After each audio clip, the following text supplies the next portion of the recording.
Mbanje kubasuhuza abakunzi b'ikiganiro Amazina Live, mukaba mudukurikirana n'igiciro kinini, ndabashimira cyane. Ngiye mwumva kandi ugiye kubagezaho iki kiganiro ndi Yvonne. Uyu munsi nabategura izina ryiza cyane ribwa n'umuhungu ariryo Omar. Reka turebere hamwe imico n'imyitwarire ya ba Omar, ibyo bakora ndetse n'ibyo banga.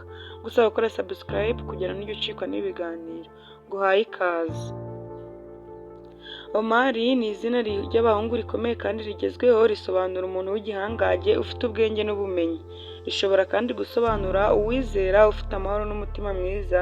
Ni izina rihuza imico n'ubuyobozi n'impuhwe. Inkomoko y'izina Omar rikunze gukoreshwa mu bihugu bya Afurika y'Iburasirazuba n'ibindi bice by'isi. Rishobora kuba rifite inkomoko mu ndimi z'Igiswahili cyangwa mu ndimi za Isilamu, aho risobanura umuntu w'icyubahiro n'ubunyabwenge. Ni izina ry'abahungu rikunzwe kubera uburemere bwiza bwaryo. Imwe mu myitwarire n'imico y'aba Omar, ba Omar bakunda kuba inyangamugayo kandi n'icyitegererezo. Bagira umutima n'impuhwe kandi n'ubwenge. Akunda gufata ibyemezo byiza kandi afasha abandi. Afite icyizere n'ubuyobozi bwo gukemura ibibazo.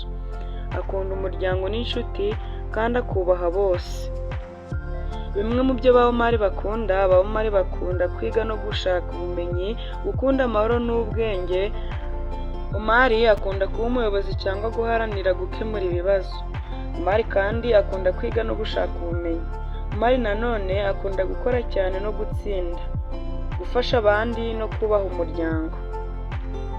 Bimwe mu byo ba Omar banga, ba Omar banga kubeshya cyangwa guhemukirwa. Omar kandi yanga amakimbirane n'urusobanuro rw'ibibazo. Omar yanga ubwibone n'akarengane. Ba Omar kandi banga urwango n'akajagari. Mu buryo bwimbitse, Omar ni izina ryiza rifite ubusobanuro gikomeye cy'umuntu w'igihangange ufite ubumenyi n'impuhwe. Uwitwa iri zina Omar akenshi aba ari umuntu w'icyubahiro, ufite umutima mwiza, akunda amahoro kandi ashaka gutsinda no gufasha abandi. Izina Omar naho rirangiriye. N'abakunze iyi video nagusaba gukora subscribe, share, like ndetse na comment kugira ngo ujye ucikwa n'ibiganiro bitaha. Murakoze, mugire ibihe byiza.